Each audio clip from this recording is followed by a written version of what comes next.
Thank you, Chairman. Apologies, first of all, that I was late. I was speaking in the law, so I missed, in fact, the entire contribution. But I've been listening, obviously, to my colleagues and that regarding the white paper, which will include a chapter on the European Union, I understand, and the new Europe, which identifies a number of challenges which the Union will face, and one of which is realising the potential of the single market. Now, energy is obviously a huge issue within that whole area, and greater integration of infrastructure regarding energy. We have competitively we're at a disadvantage compared to the United States. The cost of electricity is high, and the cost of gas is high, and there's obviously reasons for that. So obviously the integration of infrastructure and this whole debate about the wave in this country about wind energy, nuclear energy in other countries, the gas pipeline, all of that should help in terms of improving the competitiveness. So I think this is an whole area that maybe somebody could comment on. And bringing into that then the role of the former Soviet Union in the EU's energy supply would be something again that would be hugely important. And I know that there has been a number of meetings that the Minister was at, I think, prior to Christmas in Vilnius on this whole area of the European Union and the former Soviet Union or Russia and their role in that whole area. Which brings me on to the next point, which is the whole human rights issues presently in a number of countries internationally, not least of all Russia, particularly in the LGBT community, which we've seen some horrific abuses over the last period of months and years. And is it a case of the European Union having a common policy on this, or is it just lip service being paid, particularly in view of the necessity and the requirement on Russia's gas supplies serving the Union? I just wondering, have you a comment on that?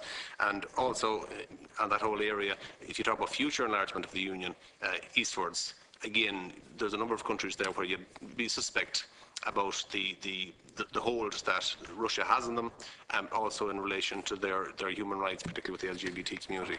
And on that light as well, and it's slightly off point, but in relation to Africa, again, we've seen a number of countries that have passed some horrendous laws, again, regarding the LGBT community.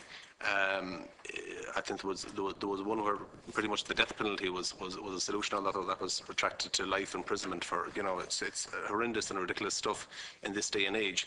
And whilst you welcome trade in countries, in terms of international aid, I would have huge problems with any international aid going from this country to those African states that would support and enact such laws and legislation against the LGBT community. So maybe just a comment on that. Thank you. And now we have an interesting array of questions there. I can assure you.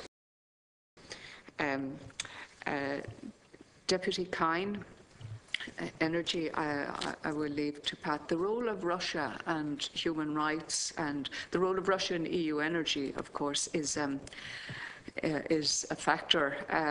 They're a huge energy producer, and that always is on the agenda. It's been used before as a mechanism. The human rights, the EU has continuously issues statements and brings forward in meetings with the Russians, and in particularly the EU-Russia summit that was held recently.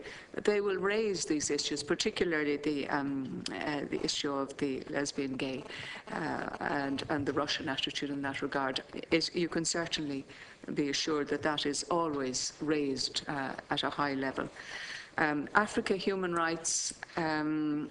Again, that's something that we keep a close watch on. We have very good spread of missions in Africa. They started as development aid offices. They're now full embassies, so they have a political mandate as well as an aid mandate, and they work very closely on that and will report on all of the, say, negative aspects of human rights and allow the policies to be adjusted in that regard.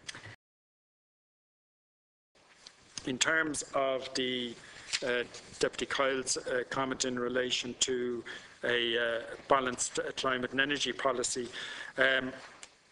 it's clear that the internal energy market must be complete, and the EU must redouble its diplomatic efforts in securing energy resources. I think that is very important. However, at the same time, Ireland must take care in implementing the rules to ensure that the benefits we've secured on an all-Ireland basis and a single electricity market are retained. I think the energy question, not just in Ireland but across Europe, is a key question in terms of the development of shale gas in the United States, which has actually heightened competitive issues, and we need to look at how, as a European community, and how in Ireland, we ensure that we have efficient energy resources, and that we make sure that our energy prices and our costs for manufacturing are controlled and kept as low as possible in order for us to compete both for in terms of trade and in terms of investment.